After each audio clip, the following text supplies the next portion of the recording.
नमो भगवते वासुदेवाय। प्यारे भक्तों, आज आप सभी रसपान करेंगे बैसाख महात्म्य की आज की कथा। बैसाख महात्म्य की कथा शुरू करने से पहले मैं आपको आज सोमवार व्रत की पौराणिक कथा सुनाने जा रही हूँ। फिर रसपान करेंगे बैसाख महात्म्य की कथा।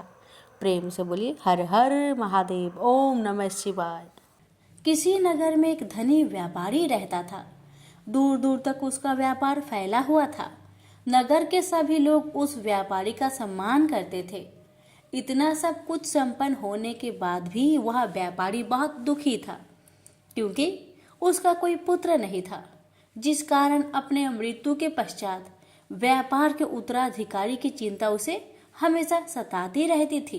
पुत्र प्राप्ति की इच्छा से व्यापारी प्रत्येक सोमवार भगवान शिव का व्रत पूजा किया करता था और शाम के समय शिव मंदिर में जाकर शिव जी के सामने घी का दीपक जलाया करता था। उसकी भक्ति देखकर माँ पार्वती प्रसन्न हो गई और भगवान शिव से उस व्यापारी की मनोकामना पूर्ण करने का निवेदन किया। भगवान शिव बोले, इस संसार में सबको उसके कर्म के अनुसार फल की प्राप्ति होती है। जो प्राणी जैसा कर्म करते हैं उन्हें वैसा ही फल प्राप्त होता है। शिवजी द्वारा समझाने के बावजूद माँ पार्वती नहीं मानी और उस व्यापारी की मनोकामना पूर्ति हेतु वे शिवजी से बार बार अनुरोध करती रही। अंततः माता के आग्रह को देखकर भगवान भोलेनाथ को उस व्यापारी को पुत्र प्राप्ति का वरदान देना पड़ा।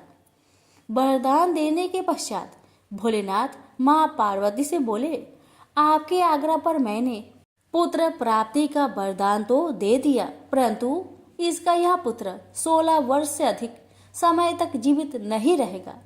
उसी रात भगवान शिव उस व्यापारी के सपने में आए और उसे पुत्र प्राप्ति का वरदान दिया और उसके पुत्र की 16 वर्ष तक जीवित रहने की भी बात बताई। भगवान के वरदान से व्यापारी को खुशी तो हुई, लेकिन पुत्र की अल्पायु की चिंता ने उस खुशी को नष्ट कर दिया। व्यापारी पहले की तरह सोमवार के दिन भगवान शिव का विधिवत व्रत करता रहा। कुछ महीनों के बाद उसके घर एक अति सुंदर बालक ने जन्म लिया और घर में खुशियां ही खुशियां भर गई। बहुत धूमधाम से पुत्र जन्म का समारोह मनाया गया, परंतु व्यापारी को पुत्र जन्म की अधिक खुशी नहीं हुई, क्योंकि उसे पुत्र की अल्प आयु के रहस्य का पता था। जब पुत्र 12 वर्ष का हुआ तो व्यापारी ने उसे उसके मामा के साथ पढ़ने के लिए बनारसी भेज दिया। लड़का अपने मामा के साथ शिक्षा प्राप्ति हेतु चल दिया। रास्ते में जहाँ भी मामा भांजे विश्राम हेतु रुकते, वहीं यज्ञ करते और ब्राह्मणों को भोजन कराते। लंबी यात्रा के बाद मामा भांजे एक नगर में पहुँचे। उस दिन नगर के राजा की कन्या का विवाह था, जिस कारण पूरे नगर को सजाया गया था। निश्चित समय पर बारात आ गई, लेकिन वर का पिता अपने बेटे के एक आंख से काने होने के कारण बहुत चिंतित था। उसे भय था कि इस बात का पता चलने पर कहीं राजा विवाह से इनकार न कर दे, इससे उसकी बदनामी भी होगी। जब वर के पिता ने व्यापारी के पुत्र को देखा तो उसके मस्तिष्क में एक विचार आया। उसने सोचा, क्यों ना इस लड़के को दुल्हा बनाकर राजकुमारी से विवाह करा दूं। विवाह के बाद इसको धन देकर विदा कर दूंगा और राजकुमारी को अपने नगर ले जाऊंगा। वर के पिता ने लड़के के मामा से इस संबंध में बात की। मामा ने धन मिलने की लालच में वर के पिता की बात को स्वीकार कर ली। लड़के को दूल्हे का वस्त्र पहनाकर राजकुमारी से विवाह कर दिया गया। राजा ने बहुत सारा धन देकर राजकुमारी को विदा किया। शादी के बाद लड़का जब राजकुमारी के साथ लौट रहा था तो वह सच नहीं छिपा सका और उसने राजकुमारी की ओढ़नी पर लिख दिया, राजकुमारी, तुम्हारा विवाह मेरे साथ हुआ था।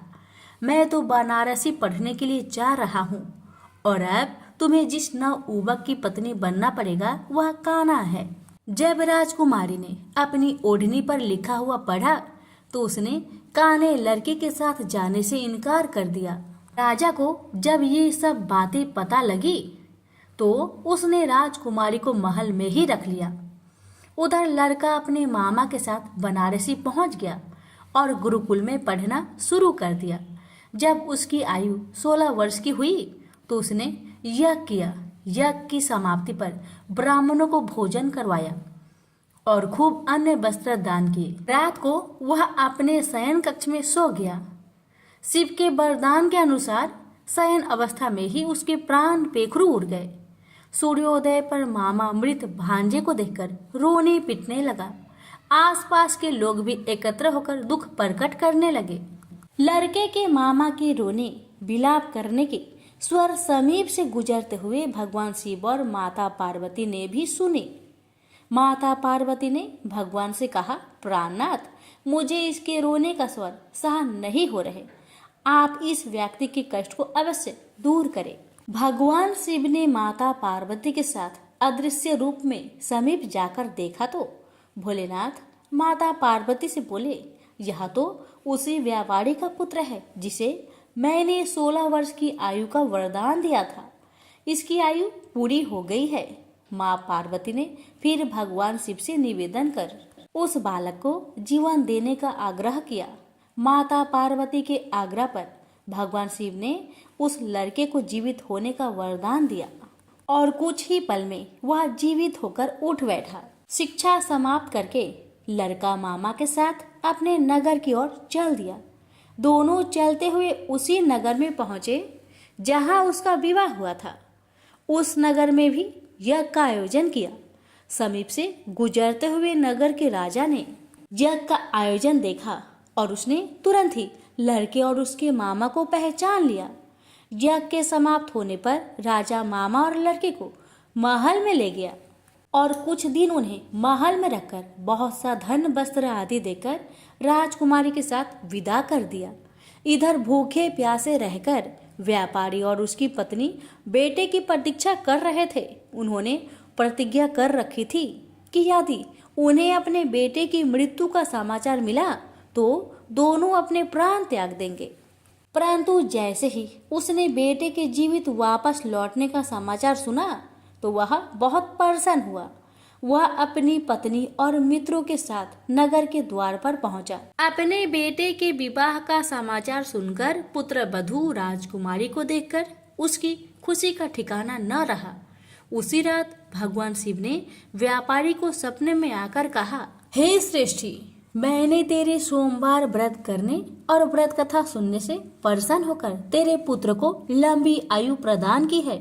पुत्र की लंबी आयु जानकर व्यापारी बहुत प्रसन्न हुआ। शिव भक्त होने तथा सोमवार का व्रत करने से व्यापारी की सभी मनोकामनाएं पूर्ण हुई। इसी प्रकार जो भक्त सोमवार का विधिवत व्रत करते हैं और व्रत कथा सुनते हैं उनकी सभी इच्छाएं पूरी होती है। हमसे बोलिए उमापति शंकर भगवान की जय। बैसाख महात्म्य की आज की कथा। श्रुतदेव जी कहते हैं, जो मनुष्य अक्षय तृतीया को सूर्योदय काल में प्रातः स्नान करते हैं और भगवान विष्णु की पूजा करके कथा सुनते हैं वे मोक्ष के भागी होते हैं। जो उस दिन मधुसूदन की प्रसन्नता के लिए दान करते हैं उनका वह पुण्य कर्म भगवान की आज्ञा से अक्षय फल देता है। बैसाख मास की पवित्र तिथियों में शुक्ल पक्ष की द्वादशी समस्त पाप राशि का विनाश करने वाली है। शुक्ल द्वादशी को योग पात्र के लिए जो अन्न दिया जाता है उसके एक एक दान में कोटि कोटि ब्राह्मण भोजन का पुण्य होता है। शुक्ल पक्ष की एकादशी तिथि में जो भगवान विष्णु की प्रसन्नता के लिए जागरण करता है वह जीवन मुक्त होता है। जो बैसाख की द्वादशी तिथि को तुलसी के कोमल दलों से भगवान विष्णु की पूजा करता है वह समूचे कुल का उद्धार करके बैकुंठ लोक का अधिपति होता है। जो मनुष्य त्रयोदशी तिथि को दूध, दही, शक्कर, घी और शुद्ध मधु इन 5 द्रव्यों से भगवान विष्णु की प्रसन्नता के लिए उनकी पूजा करता है तथा जो पंचामृत से भक्ति पूर्वक श्री हरि को स्नान कराता है वह संपूर्ण कुल का उद्धार करके भगवान विष्णु के लोक में प्रतिष्ठित होता है। जो सायंकाल में भगवान विष्णु की प्रसन्नता के लिए शरबत देता है वह अपने पुराने पापों का शीघ्र ही त्याग देता है। बैसाख शुक्ला दशमी में मनुष्य जो कुछ पुण्य करता है वह अक्षय फल देने वाला होता है। प्राचीन काल में कश्मीर देश में देवव्रत नामक एक ब्राह्मण था। उसके सुंदर रूप वाली एक कन्या थी जो मालिनी के नाम से प्रसिद्ध थी। ब्राह्मण ने उस कन्या का विवाह सत्यशील नामक बुद्धिमान द्विज के साथ कर दिया। मालिनी कुमार्ग पर चलने वाली पुष्चली होकर स्वच्छंदपूर्वक इधर उधर रहने लगी। वह उसकी हितैषणी नहीं थी। उसके घर में कामकाज करने के बहाने उपपति रहा करता था। सभी जाति के मनुष्य जार के रूप में उसके यहाँ ठहरते थे। वह कभी पति की आज्ञा का पालन करने में तत्पर नहीं हुई। इसी दोष से उसके सब अंगों में कीड़े पड़ गए जो काल अंतक और यम की भांति उसकी हड्डियों को भी छेदे डालते थे। उन कीड़ा से उसकी नाक, जिह्वा और कानों का उच्छेद हो गया। स्तन तथा उंगलियां गल गई। उसमें पंगुता भी आ गया। इन सब कलेशों से मृत्यु को प्राप्त होकर वह नरक की यातनाएं भोगने लगी। 1,50,000 वर्षों तक वह तांबे के भांड में रखकर जलाई गई। 100 बार उसे कुत्ते की योनि में जन्म लेना पड़ा। तत्पश्चात सौवीर देश में पद्मबंधु नामक ब्राह्मण के घर में अनेक दुखों से घिरी हुई कुतिया हुई। उस समय भी उसके कान, नाक, पूंछ और पेट कटे हुए थे। उसके सिर में कीड़े पड़ गए थे और योनि में भी कीड़े भरे रहते थे। राजन, इस प्रकार 30 वर्ष बीत गए। एक दिन बैसाख के शुक्ल पक्ष की द्वादशी तिथि को पद्मबंधु का पुत्र नदी में स्नान करके पवित्र हो भीगे वस्त्र से घर आया। उसने तुलसी जी की वेदी के पास जाकर अपने पैर धोए। देवयोग से वह कुतिया वेदी के नीचे सोई हुई थी। सूर्योदय से पहले का समय था। ब्राह्मण कुमार के चरणोदक से वह नहा गई और तत्काल उसके सारे पाप नष्ट हो गए। फिर तो उसी क्षण उसे अपने पूर्व जन्मों का स्मरण हो आया। पहले के कर्मों की याद आने से वह कुतिया तपस्वी के पास जाकर दीनता पूर्वक पुकारने लगी, हे मुने, हे मुनि, आप हमारी रक्षा करें। उसने पद्मबंधु मुनि के पुत्र से अपने पूर्व जन्म के दुराचार पूर्ण वृत्तांत सुनाए और ये भी कहा कि हे ब्राह्मण, जो कोई भी दूसरी युवती पति के ऊपर वशीकरण का प्रयोग करती है वह दुराचारिणी मेरी ही तरह तांबे के पात्र में पकाई जाती है। पति स्वामी है, पति गुरु है और पति उत्तम देवता है। साध्वी स्त्री उस पति का अपराध करके कैसे सुख पा सकती है? पति का अपराध करने वाली स्त्री सैकड़ों बार त्रियोगिनी पशु पंछियों की योनि में और अरबों बार कीड़ों की योनियों में जन्म लेती है। इसलिए स्त्रियों को सदैव अपने पति की आज्ञा पालन करनी चाहिए। ब्राह्मण, आज मैं आपकी दृष्टि के सम्मुख आई हूँ। यदि आप मेरा उद्धार नहीं करेंगे तो मुझे पुनः इसी यातनापूर्ण घृणित योनि का दर्शन करना पड़ेगा। अतः वृषभवर, मुझ पापचारिणी को बैसाख शुक्ल पक्ष में अपना पुण्य प्रदान करके उबार कीजिए। आपने जो पुण्य की वृद्धि करने वाली द्वादशी की है उसमें स्नान, दान और अन्य भोजन करने से जो पुण्य हुआ है उससे मुझे दुराचारिणी का भी उद्धार हो जाएगा। महाभाग, दीन वत्सल, मुझ दुखियों के प्रति दया कीजिए। आपके स्वामी जगदीश्वर जनार्दन दीनों के रक्षक है। उनके भक्त भी उन्हीं के समान होते हैं। दीन वत्सल, मैं आपके दरवाजे पर रहने वाली कुतिया हूँ। मुझ दीना के प्रति दया कीजिए, मेरा उद्धार कीजिए। अंत में मैं आप द्विजेंद्र को नमस्कार करती हूँ। उसका वचन सुनकर मुनि के पुत्र ने कहा, कुतिया, सब प्राणी अपने किए हुए कर्मों के ही सुख दुख स्वरूप फल भोगते हैं। जैसे सांपों को दिया हुआ सकरा मिश्रित दूध केवल विष की वृद्धि करता है, उसी प्रकार पीपों को दिया हुआ पुण्य उसके पापों में सहायक होता है।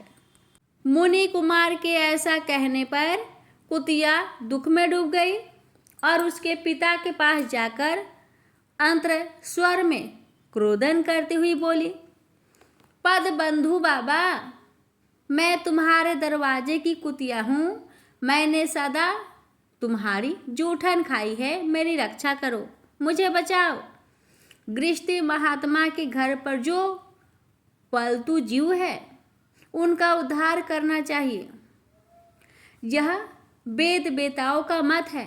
चांडाल कौवे कुत्ते ये प्रतिदिन गृहस्थ के दिए हुए टुकड़े खाते हैं, अतः उनकी दया के पात्र है। जो अपने ही पाले हुए रोगादि से ग्रस्त एवं असमर्थ प्राणी का उद्धार नहीं करता, वह नरक में पड़ता है। यह विद्वानों का मत है। संसार की सृष्टि करने वाले भगवान विष्णु एक को कर्ता बनाकर स्वयं ही पत्नी पुत्र आदि के व्यास से समस्त जंतुओं का पालन करते हैं, अतः अपने पोष्य वर्ग की रक्षा करनी चाहिए। यह भगवान की आज्ञा है। दयालु होने के कारण आप मेरा उद्धार कीजिए। दुख से आतुर हुई कुतिया की यह बात सुनकर घर में बैठा हुआ मुनिपुत्र तुरंत घर से बाहर निकला। इसी समय दया निधान पद्म बंधु ने कुतिया से पूछा, यह क्या वृत्तांत है? तब पुत्र ने सब समाचार कह सुनाया। उसे सुनकर पद्म बंधु बोले, बेटा, तुमने कुतिया से ऐसा वचन क्यों कहा? साधु पुरुषों के मुख से ऐसी बात नहीं निकलती है। बस देखो तो सब लोग दूसरों का उपकार करने के लिए उद्धत रहते हैं। चंद्रमा, सूर्य, वायु, रात्रि, अग्नि, जल, चंदन, वृक्ष और साधु पुरुष सदा दूसरों की भलाई में लगे रहते हैं। दैत्य को महाबली जानकर महर्षि दधीची ने देवताओं का उपकार करने के लिए दयापूर्वक उन्हें अपने शरीर की हड्डी दे दी। महाभाग, पूर्व काल में राजा शिबी ने कबूतर के प्राण बचाने के लिए भूखे बाज को अपने शरीर का मांस दे दिया था। पहले इस पृथ्वी पर जिमुद्वाहन नामक राजा हो गए। उन्होंने ही एक सर्प का प्राण बचाने के लिए महात्मा गरुड़ को अपना जीवन समर्पित कर दिया था। इसलिए विद्वान ब्राह्मण को दयालु होना चाहिए। क्या इंद्रदेव शुद्ध स्थान में ही वर्षा करते हैं? अशुद्ध स्थान में जल नहीं बरसाते? क्या चंद्रमा चंडालों के घर में प्रकाश नहीं करते? अतः बार बार प्रार्थना करने वाली इस कुतिया का मैं अपने पुण्यों से उद्धार करूंगा। इस प्रकार पुत्र की मान्यता का निराकरण करके परम बुद्धिमान पद्म बंधु ने संकल्प किया, कुतिया, ले, मैंने द्वादशी का महापुण्य तुझे दे दिया।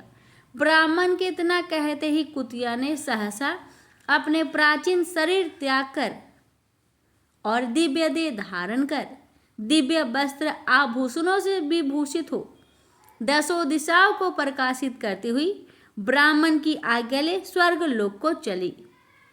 वह महान सुखों का उपभोग करके इस पृथ्वी पर भगवान नर नारायण के अंश से उर्वशी नाम से प्रकट हुई। प्रेम से बोलिए ओम नमो भगवते वासुदेवाय। आज के लिए यहीं तक।